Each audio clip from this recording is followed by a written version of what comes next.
heard? I didn't hear any specific stories. I mean, I know just like James Bay got to take home a Brit. I heard Justin Bieber got to take home a Brit. Two very cool people that I know. They sung around a campfire together. Was that a thing? Yeah. That really happened? That's right. It does sound made up, but that was real. Okay, cool. Have you seen the movie Brokeback Mountain? I haven't actually seen it. It's no. like that. Okay. You don't need to watch that movie now. Okay. That's the main part of it. Yeah, that's the main crux of it, yeah. So we're going to play Hollow, which is the song that you performed at the Grammys. It is, yeah. And you got to perform with James Bay. I did. How was that? And was that a decision that was made after you saw him at Brixton? How did that even come about? Well, I had been a fan of his for so long. His album, live, everything that he's done. So we... the first thing was just finding out that we were both nominated for Best New Artist. That was cool. And then when the show came to us, the guys who kind of run the Grammys, the bigwig guys, they just kind of approached us with the idea, and I was already stoked because I'd been wanting to collab with him. So it was kind of perfect. I mean, we luckily both of our songs kind of fit too to make like a little mashup. So it was one of those things too where we got to kind of present our version to them, and they just loved it. So it was cool. It just felt like us. It felt like quite, because the Grammys and the Brits, like these huge award ceremonies, people like go all out and do these huge performances. But I felt like yours was quite intimate, felt quite personal. Yeah. And I guess that's quite hard to do on a show of that scale. Did it feel like nerve-wracking where it's just like you and a guitar and James, like face to face? I mean, I think no matter what, I would have been, having butterflies just because it's the Grammys, Like even just being there is a dream come true. I mean, performing is just like another level to me. So, but no, it was good. I was glad that we were able to strip it down like that. I think that was the best thing we could have done, because I think it showcased just both of us as artists, and it just felt like really honest. Like we weren't trying to put on a front or anything. Yeah, there was an amazing moment when I was watching it where you hit like a certain note and you just like nailed it, like good Tori Kelly style, and like nailed it, and the room was like, wow! Like, could you feel that? Like, that felt like a proper goosebumps moment. Yeah, that was awesome. It was like, it was right in the middle, I think, of the song. But no, I mean, I was just like floating on a cloud that whole night. It was super fun for me. Is it ever distracting when you're performing and you know that everyone in the world is in the room? Like, not just like anyone, but your peers as well, and like Beyonce's there. Is that ever nerve-wracking? And like Taylor Swift? Yeah, I don't really think about it. I don't know how other artists do it, but once you're up there and it's like it's go time, I don't really think about anything other than the song, and kind of I just try to stay in the moment. I actually got more kind of butterflies and kind of shaky after the performance. You'd think it'd be before, but afterwards it's like I snapped out of it. I was like, oh yeah, I'm at the Grammys. What just happened? Yeah, what just happened? I just sung at the Grammys. It's crazy. Well, we're going to play it right now. If you want to say hello to Tori, then you can do 811 99 is our number. And this is Hello, Tori Kelly on the Radio 1 Breakfast Show.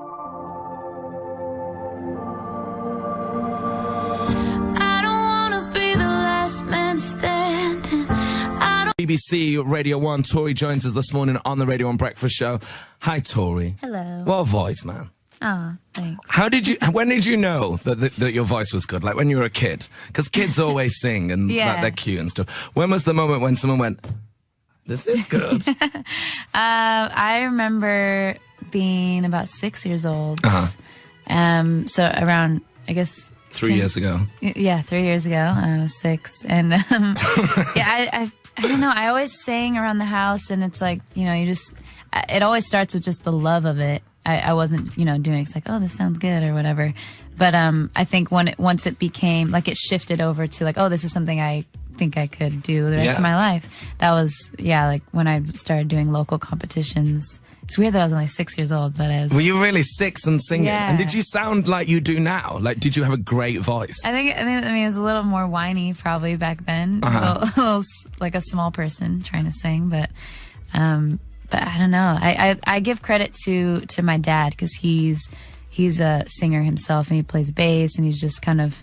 He's always nurtured. My mom, too. They've always just, like, nurtured whatever they saw in their kids. So... I give credit to them because So they were quite up for it. Like, you should be a singer. Absolutely. Because when I was like, saw that I loved it. Yeah, they were into it. Because when I was like, I want to be a Radio 1 DJ. My dad was like, that's stupid. Go and be an accountant. Be a lawyer. Look at you now, though. And now look, he's still saying it. Oh. He's literally like, is this it? I'm like, yes. He's like, is this it? Yes. Lots of people want to say hello this morning and send love this morning. Dan's been on saying, loving Tori on Grimmy this morning. Looking forward to seeing her tonight at Brixton and on Sunday in Manchester. Oh, sick. So someone's coming to both. That's dedication. Oh, that's amazing. They're far away as well.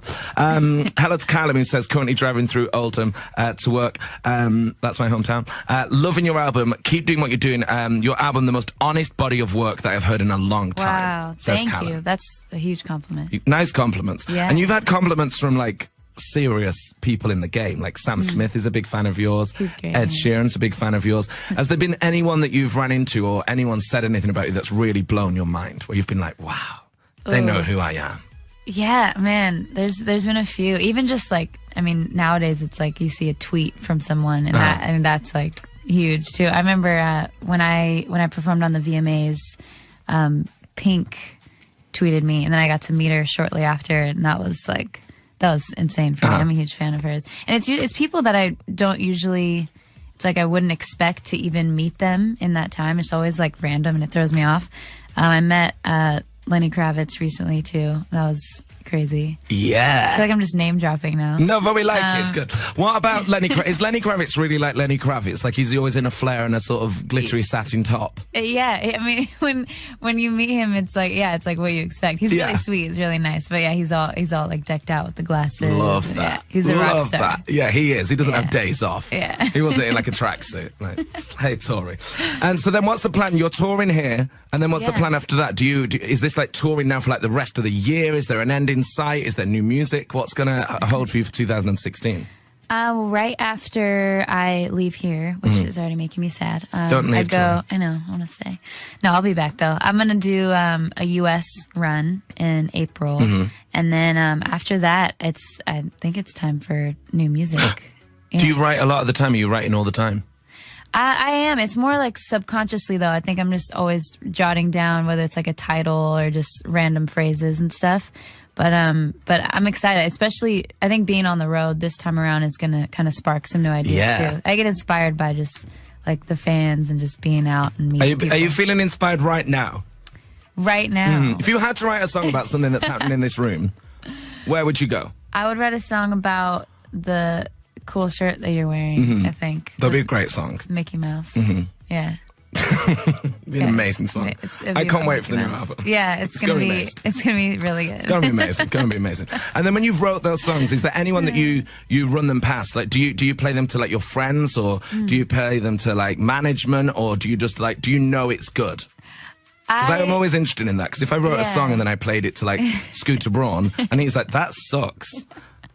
Does that hurt your feelings ever? Like, who do you play those songs to? Yeah, it's a sensitive thing, because you put a lot of time and a lot of your heart into these songs. But I try not to take everyone's opinion so strongly. I guess there are certain people I really respect their opinion, and it is a team effort. When you're making an album. But there's people like my friends where you play songs for certain people, I think, to get an idea. Like there's the industry people that you trust, and then there's like my little brother or something who will just like, you can tell right away if he loves it. And that, I think that represents more of like the fan, I guess, the average listener or whatever. Yeah, they're not working out the stats. They're like, it's good or bad. Right. So it's just, there's just different ways to treat it, I think. It's fun to get like a wide range of opinions on it. Now, you do seem, we've mentioned all these people this morning, like Ed Sheeran and James Bay and Sam Smith. These are all great British guys that are big fans of yours. Is there anyone out there that you would collaborate with in Britain right now? Is there any British acts that you are loving? Oh man, there is. I'm almost positive they're from here. I'll be sad if they're not, because I'll be lying to you. But there's a group I found on YouTube called Third Story. Right. They're just, I think they mostly have just covers right now, but they're nuts. Their harmonies are amazing. The guy who's opening for me too on these next couple shows, Sam Henshaw. Right. I love him. Gosh, It's tricky. There's so many. There's so many good guys. Yeah, so many good guys. My research. Yeah. Well, we're gonna play a little bit of Matrix and Futurebound and Max Marshall. This is Control on BBC Radio 1. I've lost count of the waves. Sana Riton. Time to make the car go up. And Carlo, that is Rinse and Repeat on BBC Radio 1. Morning, everybody. 8:36 on the Radio 1 Breakfast Show. We have Tori Kelly here. Good morning. Good morning. Gonna be performing at Brixton Academy tonight. Yes, are you coming? I'm gonna come. Can I come? Yeah, you can. Is there room? Yeah. See, here's the issue. I promised my friend tonight I'd go to the theatre. Okay. So maybe if you do a plea to her. Yes. To Colette. What, Colette? Yeah. Colette, if you're listening, please, please, please come to my show. You will not regret it. It will be so much fun. Can you offer her any money? I will. Any money? Something. I'll think about that. We'll see. We'll see. Okay. Yes, we can make that happen. Scooter's gonna pay her. See, the theater can wait. You know. Okay. The theater can wait. How It'll much? Be here. How much, Scooter? Whatever it is. Okay. For Colette. I mean, it's for Colette, guys. This is for Colette.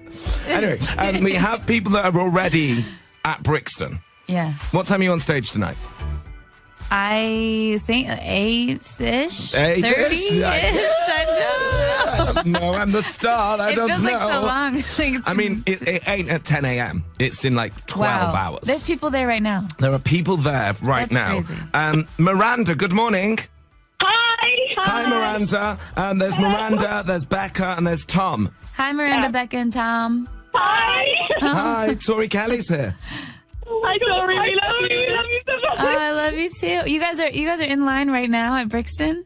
Yeah, we're the only ones here at the moment. We've been here since 5. Oh my goodness. Wow.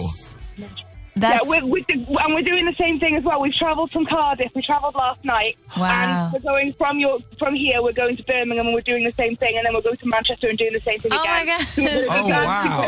I gotta see you guys. That's so cool. Yeah, and Tori, I lost the bet. So if I get to meet you, I'm wearing a hot dog suit. So look out for me. A hot dog. Oh yeah, that's easy to find. Okay. Hang on, that's what I was going to wear tonight. We'll be dressed up as a hot dog. A hot dog suit. Got it. So if you're performing tonight at Brixton, you're doing a heartfelt song, Tori, and you look out and there's a woman dressed as a hot dog. That's Becca. Dedicated to Becca and the hot dog suit. Yeah. Is there anything that you'd like to ask Tori while we're on the phone to her this morning? Yeah, Tori, can you promise us that you'll be back again soon after this? Oh, absolutely. That's an easy promise. I love it out here. Oh, amazing. Brilliant. We love you so much. Thank you, Tori. Thank you so much. Of course, I'll see you guys tonight. And tomorrow. Oh, yes. Sunday. Oh, my God, you're on tour with Tori. Yes. Oh, and we might, if we can, we might also be trying to get tickets and going to Glasgow as well. Wow. That's dedication. That's amazing. I love you guys. That's so cool. I love you. Bye, Tori. Bye. Bye, guys. Bye. Bye. Wow, that's dedication. That's nuts. Isn't it? That's crazy. Who was it? I hope they're staying warm, though. I just realized how cold it is. Well, they've got the hot dog costume. True. That's what, no one's ever been called dressed as a hot dog. Yeah. Also, that might be quite funny tonight when there's like a party on and there's like loads of people excited to see you perform. That's less funny at 8:39 on a Friday morning in Brixton High Street. Yeah. I mean, I'll